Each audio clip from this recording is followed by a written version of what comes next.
Kuala Lumpur to Singapore in just 90 minutes. No, this is not a dream. This was the ambitious 100 billion ringgit high-speed rail project that was promised to transform the economic landscape of Malaysia and Singapore forever.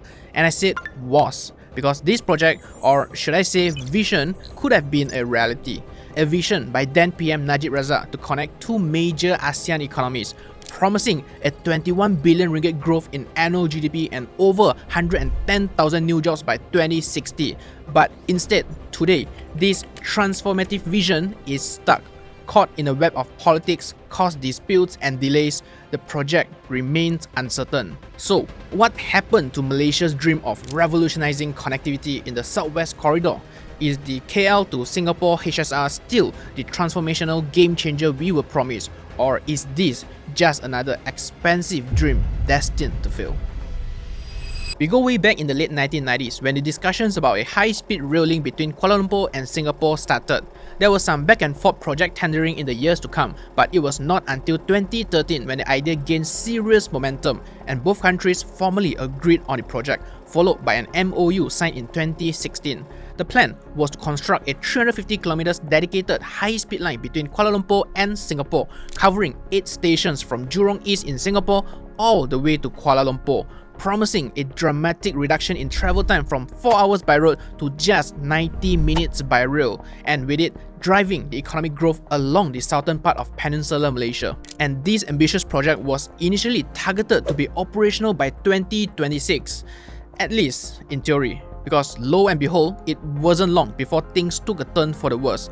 After our 14th general election in 2018, Tun Dr. Mahathir officially suspended the project for an agreed 2 years until May 2020, citing an initial intention to cancel the project as part of a review of Malaysia's mega projects, and as a result, the completion delay was pushed forward to 2031 instead. But when the first deadline was reached, it was right in the middle of a raging COVID pandemic, and the project was further delayed until the end of 2020. Except behind the cover of the pandemic lies several rounds of negotiations where both sides were reportedly finding it hard to reach a common ground. Originally, both countries agreed to hire a neutral company called Assets Co. to own and operate the trains and systems. However, Malaysia wanted to scrap that plan by removing Assets Co. from the project and even suggested to shorten the route by ending the train at Johor. Of course, Singapore wouldn't agree to that, which led to the ultimate termination of the bilateral agreement. And yes, Malaysia ended up paying over 320 million ringgit compensation to Singapore. But the thing is, this cancellation fee pales in comparison to the opportunity cost it lost. From my research, both Malaysia and Singapore could potentially lose hundreds of billions or even trillions of ringgit in future economic growth, real estate development, tourism opportunities, and high-value jobs that would have come from the project. Speaking of missed opportunities, if you like to tap on the opportunities and invest in Malaysia or other countries' stock markets like Singapore, US, China, or Hong Kong, you can now do all of that with Moomoo, the #1 trading app in both Malaysia and Singapore. And worry less, they are fully licensed and regulated by the Securities Commission SC Malaysia, so you can trade stocks with a peace of mind. And with all the hype around the HSR and the Special Economic Zone, sectors like transportation, construction, and tourism are getting a lot of attention, and you can capitalize on all of this growth via REITs, short for Real Estate Investment Trust. As demand from tourism and residency increases, property values in the region are expected to be higher, leading to stronger rental use for REIT investors. And you have Malaysian REITs like IGB REIT that focuses on commercial properties like the Mid-Valley South Key, or Axis REIT that holds a solid portfolio of industrial and logistic assets in the Johor region, and even Singaporean REITs that will also benefit from the growth of the Johor economy, all of which you can find under Moomoo's investment teams feature. So feel free to deposit with my exclusive code Z11, that's Z11, to get amazing standard rewards while the campaign lasts. Now, let's take a step back and ask ourselves again, do we even need another rail link between Malaysia and Singapore, especially now that we already have the RTS that connects JB to Singapore starting from January 2027? Well, you see, the 4km RTS is designed for short distance daily commuting, like JB residents commuting to Singapore for work every single day. And as for those travelling from Kuala Lumpur to Singapore, today, without the HSR, this is what it looks like. You need to take KTM from KL Central to Gemas, then another 2 trains from Gemas to JB Central, and another from JB Central to Woodlands. And with all the waiting, immigration hassles, and switching trains, the whole journey will take about 9.5 hours. And how about bus? Yes, it is faster as you don't have to switch too many times, but factoring in the North-South Expressway traffic flow and border delays, the journey takes about 6.5 hours. And if you think about taking a plane can be faster, you're somewhat right. The whole journey also needs about 4.2 hours, and airport check-ins, departures, and immigration are all time-consuming. And also, you need to be early for your plane also, right? So that waiting time also adds up. And now, with HSR, the total travel time is cut short dramatically to just 2.5 hours, on top of being a far greener choice with lesser carbon emissions per passenger as compared to the other options. And it's even better, especially with the estimated less than 200 ringgit fee for a single trip from KL to Singapore, saving both time and cost. Yep, it's pretty much a no-brainer choice for business travelers, tourists, or just anyone that wants to go back and forth between major cities along the Southern Peninsula. And of course, this HSR project will not only benefit the commuters. Malaysian developers and property investors were also capitalizing on the proximity to HSR stations with residential development like the Milia Residences and also Leisure Farm, where their locations are very close to the HSR station in Iskandar, Puteri. I mean, just look at how property prices have shot up at Leisure Farm. And another significant one has to be Bandar, Malaysia in Kuala Lumpur. Although nothing is confirmed yet, it is planned to be an international business hub and the third icon of Malaysia after KLCC and Putrajaya.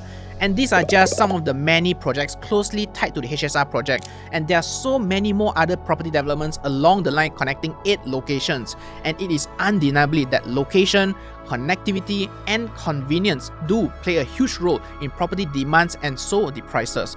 I mean, just look at how the property prices near HSR stations in Taiwan has increased significantly back then. Now, HSR's potential could just be partially priced in at the current property prices. So just imagine what will happen to those property prices when the HSR is fully operational. In the world, successful HSR lines usually connect large cities with high passenger demand, ideally between 150 and 800 kilometers apart. Anything shorter, they are better off driving. Anything longer, flying makes more sense. For example, the world's oldest high-speed rail, Japan's Shinkansen, linking Tokyo to Osaka. Personal experience, it's quiet, smooth, and punctual. Absolutely amazing to travel in. And how can I forget China's extensive HSR network that includes the high demand route between Beijing and Shanghai. All of these are routes where passenger demand easily justifies the high investment, and it essentially allows you to skip all the hassles of airport security and just sit in it, use onboard Wi-Fi to work or watch movies, and arrive at your destination before you even realize it. Of course, that's not to say building HSRs are guaranteed good investments, because in reality, not every HSR project in the past has succeeded. For example, the California HSR has been stuck in development for decades due to massive budget overruns. Even Taiwan's HSR struggled as well, facing near bankruptcy due to actual ridership being far below their forecast. And if you realize, these examples that I've just mentioned involve only one country building and operating it. Now, what we are looking at is a HSR project built, owned, and operated by 2 different countries. And before you ask, what's so hard for 2 countries with money to build a train?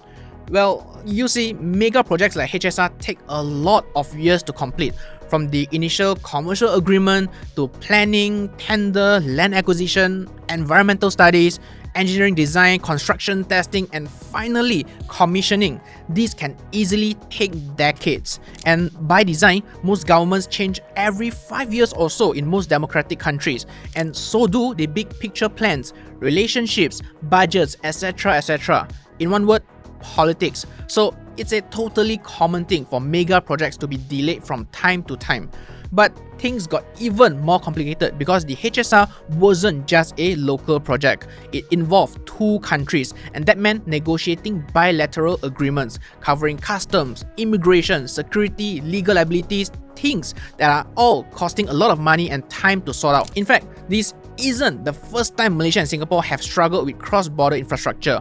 The idea of the 1.9km second link bridge was first floated in 1980, but it took years of studies and tough negotiations on issues like toll charges, land ownership, and immigration checkpoints before the agreement was finally signed in 1994, and the bridge only began operations in 1998.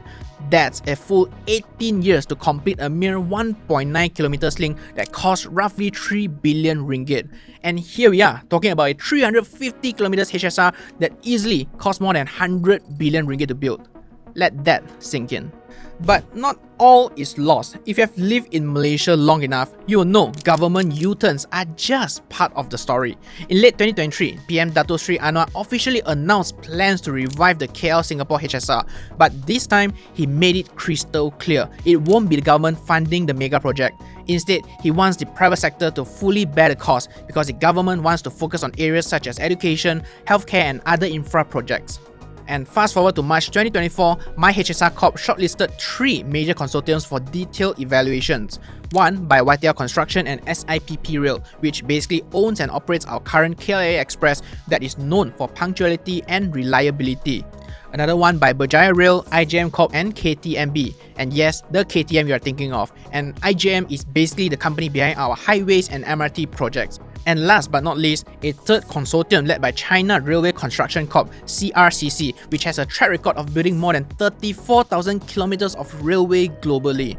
And MyHSR has since finalized the key parameters and briefed the cabinet in February 2025. But until now, as of the recording of this video in mid-July 2025, there are still no final decisions yet. I can't exactly pinpoint what's the exact reason, but if you take a moment and think about it, the dilemma here is simple yet complicated.